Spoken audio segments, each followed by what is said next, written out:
Dear children, last class we had completed from lesson number 7 thermodynamics application of bomb calorimeter பார்த்தோம். It is used in the bomb calorimeter used in the determine the heat of released amount of heat released in the combustion reaction பார்த்தோம். And then calorific value of food வந்து calculate பண்ணோன்னு பார்த்தோம். Use பண்ணி என்ன பண்ணலாம், metabolic study, food processing, explosive டெஸ்டிங்லாம் வந்து பார்த்திங்கன்னா இந்த அப்ளிகேஷன்ஸ், இந்த பாம் கலோரிமீட்டரோட அப்ளிகேஷன்ஸ் அப்படின்னு பார்த்தோம். அப்புறம் டெல்ஹெச் மெஷர்மெண்ட் பார்த்தோம். அதாவது change in enthalpy how to measure அப்படின்னு பார்க்கும்போது காஃபி கப் கலோரிமீட்டர் யூஸ் பண்ணி நம்ம என்ன பண்ணோம், அந்த சேஞ்ச் இன் என்தால்பியை கால்குலேட் பண்ணலாம் அப்படின்றதையும் நம்ம பார்த்தோம் இல்லைங்களா. ஸோ இப்போ நம்ம என்ன பார்க்க போகிறோம் அப்படின்னா, calculation of heat of combustion, அதாவது applications of heat of what is it combustion, அதாவது எரிதல் வெப்பத்துடைய பயன்பாடுகள் வந்து பார்க்குறோம் சரிங்களா.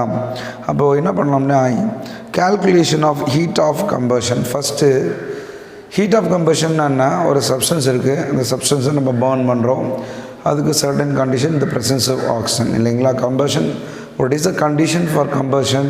It needs oxygen இல்லைங்களா. வித்தவுட் ஆக்சிஜன் கம்பஷன் வந்து நாளுக்கு எஃபிஷியண்ட்டாக இருக்காது. அப்போது கம்பஷன் ஆகணும்னா என்ன வேணும் நமக்கு, கம்பஷன்றது ஒரு பர்னிங் ப்ராசஸ். அந்த பர்னிங் ப்ராசஸ் நடக்கணும் அப்படின்னா ஒரு ஃபியூயல், அந்த ஃபியூயலுக்கு வந்து ஒரு ஆக்சிடைசர் மாதிரி இருக்கும் இல்லைங்களா. அதுதான் அந்த ஆக்சிஜன் வேணும், ஆக்சிஜன் இருந்தால் தான் கம்பஷன் நடக்கும் இல்லைங்களா, அதுதான் கண்டிஷன். அப்போது அந்த combustion, when the combustion process is going on, what will happen, heat is exhaled இல்லையா. கம்பஷன் ப்ராசஸ் அப்படின்னாலே ஹீட் வெளில வரும். அப்போ இந்த கம்பஷன் ஆஃப் ஹீட்டு இதை வச்சு நம்ம என்ன பயன்பாடுகள் அப்படின்னு முன்னாடி அந்த ஹீட் ஆஃப் கம்பஷன் நம்ம எப்படி மெஷர் பண்ணுறது, இதுதான் நம்ம வந்து ப்ரீவியஸ் டாப்பிக்லலாம் நம்ம டிஸ்கஸ் பண்ணோம்.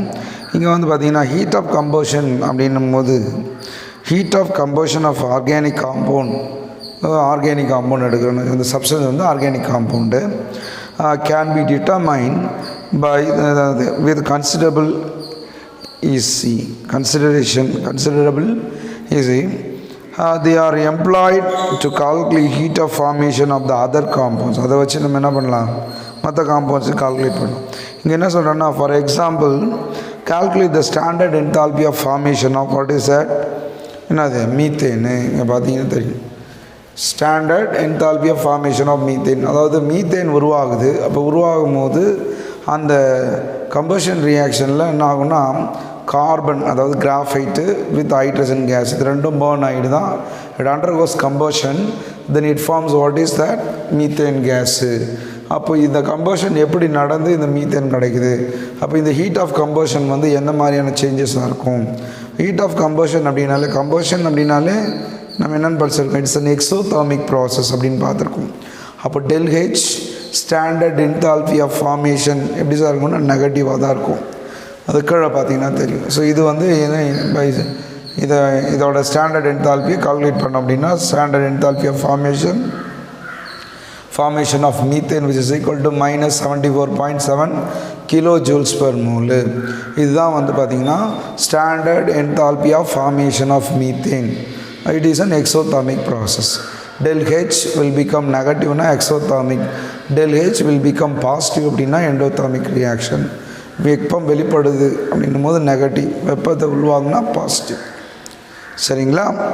ரைட், இதை வந்து நம்ம என்ன பண்ணுறோன்னா, ஃபார் எக்ஸாம்பிள் அதான் இது எப்படி டீட்டெயிலாக நம்ம கொடுத்துருக்கோம் இல்லை. இதில் வந்து என்ன பண்ணுறோம், enthalpy of formation by writing the equation. It is important to note that standard enthalpy of formation of pure elemental gas and elements assumed to be 0. அது உண்மை தான் இல்லைங்களா. அப்போது standard condition thermochemical equation for the formation of methane நம்ம already ஒரு டாப்பிக்கே பார்த்துருக்கோம். Thermochemical equation, how to write thermochemical equation அப்படின்றத பார்த்தோம் இல்லைங்களா. ஃபஸ்ட்டு எலமெண்டல் ஈக்குவேஷன் எழுதுவோம், அதுக்கப்புறம் அது என்ன ஸ்டேட்டில் இருக்குன்றது எதுவும், அதில் கூட என்தால்பி சேஞ்ச் ரைட் சைடில் மென்ஷன் பண்ணுவோம். அதெல்லாம் நம்ம பார்த்துருப்போம். இதோட டீட்டெயிலில் ஃபைனலாக நமக்கு என்ன கிடைக்குது, எல்லாத்தையும் ஆட் பண்ணோம் அப்படின்னா இதோடது ஹைட்ரஜன் அதாவது வாட்டர் ஃபார்மேஷன், அதுக்கப்புறம் கார்பன் டை ஆக்சைடாக மாறுது, then water formation, again the carbon dioxide plus water nagam, it will become another methane plus oxygen. அதுதான் அந்த மீத்தேன் தான் வந்து நம்ம எப்படி காலையில் மொத்தத்தையும் ஆட் பண்ணுறோம். ஃபைனலாக the amount of energy is required for the formation of 1 mole of methane. Amount of energy is required for the formation of 1 mole of methane. அமௌண்ட்டுன்னு சொல்லும் போது இங்கே மோல் தான். அப்போது -7.74.7 kilojoule. Heat of formation of methane போது 1 mole இல்லையா, இப்போ -74.7 kilojoules per mole அப்படின்னு நம்ம சொல்கிறோம்.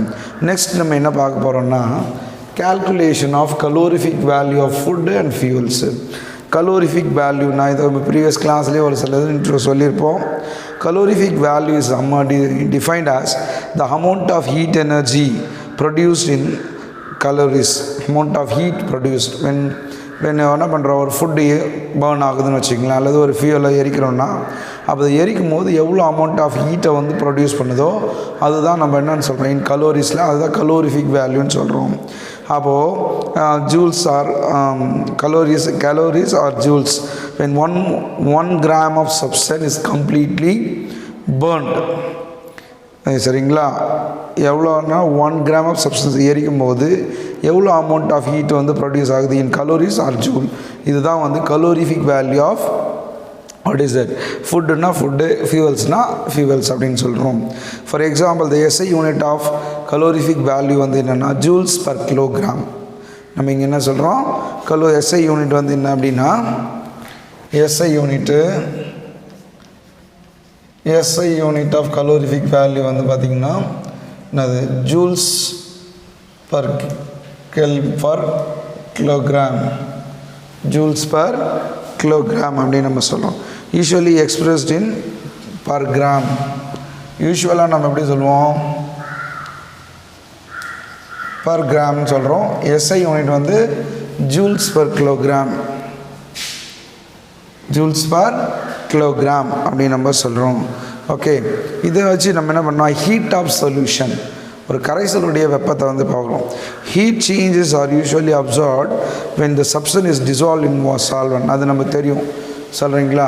இப்போ எக்ஸோதாமிக் ரியாக்ஷன், எண்டோதாமிக் ரியாக்ஷன் சொல்லும் போது ஒரு பீக்கர் இருக்குது, ஒரு பீக்கரில் நம்ம என்ன பண்ணுறோம் அப்படின்னா கால்சியம் கார்பனேட் இருக்குது, சுண்ணாம்பு, இதை நம்ம வந்து வாட்டரை வந்து சால்வெண்ட், இந்த சால்வெண்ட்டில் நம்ம கரைக்கிறோன்னு வச்சிங்கன்னா நல்லா கால்சியம் கார்பனேட்டை வாட்டரில் போட்டுட்டு நல்லா டிசால்வ் பண்ணி ஸ்டெர் பண்ணிகிட்டே இருந்தோம்னா கரைக்கும், பார்ஷியலாக கரையும். அதை இந்த பாட்டம் நம்ம டச் பண்ணி பார்த்தோன்னு வச்சுங்களேன் ரொம்ப சூடாக இருக்கும், அது வந்து எக்ஸோதாமிக் ரியாக்ஷன்.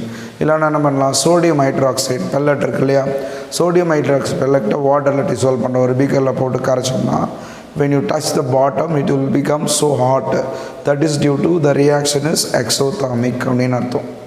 புரியுங்களா. அந்த லாட்டிஸ் என்தால்பி அந்த கிறிஸ்டல் கரையும் போது அந்த லாட்டிஸ் எனர்ஜி வந்து வெளியில் வருது, ஹீட் எனர்ஜியாக வெளில வரும், அது வந்து அதிகமாகும் போது எக்ஸோதாமிக் ரியாக்ஷன் சொல்கிறோம். ஃபார் எக்ஸாம்பிள் எண்டோதாமிக் ரியாக்ஷன் அப்படின்னு சொல்லும்போது ஒன்றும் இல்லை, சுகர் அல்லது குளுக்கோஸு இதெல்லாம் நம்ம என்ன பண்ணுறோம், வாட்டரில் டிசால்வ் பண்ணிங்கன்னு வச்சுங்களேன், டிசால்வ் பண்ணிவிட்டு அந்த பாட்டமை டச் பண்ணோம்னா ரொம்ப சில்லுன்னு கூலாக இருக்கும். So that is endothermic reaction. அப்போது ஹீட் ஆஃப் சொல்யூஷன் நம்ம ஜென்ரலாக எப்படி நம்ம அப்சர்வ் பண்ணுறோம்னா சப்ஸ்டன்ஸை டிசால்வ் பண்ணுறோம், இதில் சால்வெண்ட்டில். The heat of solution is defined as the change in enthalpy. அங்கேயும் என்னது, சேஞ்ச் இன் ஹீட்டுனாலே என்தால்பி தான். enthalpy change in enthalpy when 1 mole of substance is dissolved in a specified quantity of solvent at a given temperature. Specified quantity. For example 30 gram of water na adula evlo 100 gram of water la 30 gram of sodium chloride. இதான் solubility அப்படி நம்ம படிச்சிருப்போம் இல்லைங்களா, right. அது மாதிரி இதான் specified quantity of solvent at a given டெம்பரேச்சர்னா room temperature, minimum temperature. அதை நீங்கள் வந்து பார்த்திங்கன்னா ஹீட் ஆஃப் சொல்யூஷன் அப்படின்னு நம்ம சொல்கிறோம். நெக்ஸ்ட் வந்து என்னென்னா ஹீட் ஆஃப் நியூட்ரலைசேஷன். ஒன்று ஹீட் ஆஃப் சொல்யூஷன், இது நம்ம பார்த்தோம். அடுத்தது ஹீட் ஆஃப் நியூட்ரலைசேஷன்.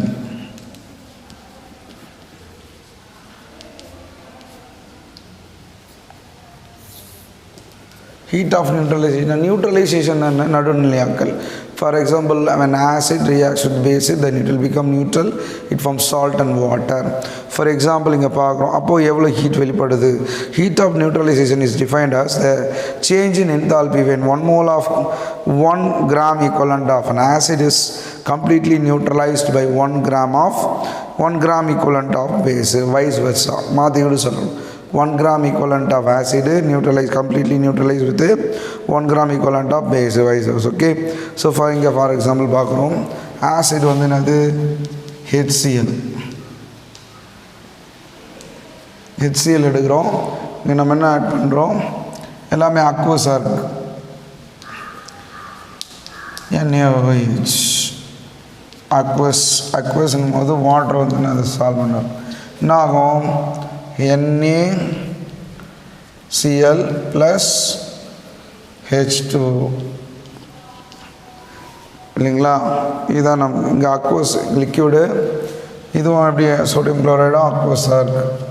இதுதான் வந்து பார்த்திங்கன்னா நியூட்ரலைஸ் ஒரு acid 1 gram equivalent of acid completely neutralized with 1 gram equivalent of base, then it will become neutral, it forms salt and water. இதுதான் வந்து நம்ம சொல்கிறோம் சரிங்களா. இது வந்து பார்த்திங்கன்னா ΔH நான் சொன்னேன் இல்லைங்களா, ΔH will become 57.32 kilojoules. அப்போது இதன் ஒரு எக்ஸாம்பிள் பார்த்தோம். ஸோ ஹீட் ஆஃப் சொல்யூஷன்ஸில் அதுதான் நம்ம சொல்கிறோம் சரிங்களா. ஹீட் ஆஃப் சொல்யூஷன் அதை நியூட்ரலைசேஷன், அதில் பார்த்தா neutralisation HCl acid sodium hydroxide pellet போட்டுக்காரங்கன்னா ஹீட்டாக பாட்டம் வந்து ஹாட்டாக இருக்கும். ΔH -57.32 kilojoules per mole அப்படின்னு நம்ம சொல்கிறோம். The heat of neutralization of strong acid and strong base around 57.32 kilojoules respectively. The nature of acid or base used which is evident for the below mentioned example. அப்போ கான்சன்ட்ரேஷனுக்கு ஏற்றோம்னா அப்போ எல்லாமே என்ன இருக்கும், கான்ஸ்டண்ட்டாக வருது, மாறாது சரிங்களா. ரைட். ஸோ நெக்ஸ்ட் கிளாஸில் நம்ம என்ன பண்ணலாம் அப்படின்னா the remaining things, what is that, applications of heat of combustion உடைய ரிமைனிங் அப்ளிகேஷன்ஸை நம்ம வந்து டிஸ்கஸ் பண்ணலாம். Okay, thank you.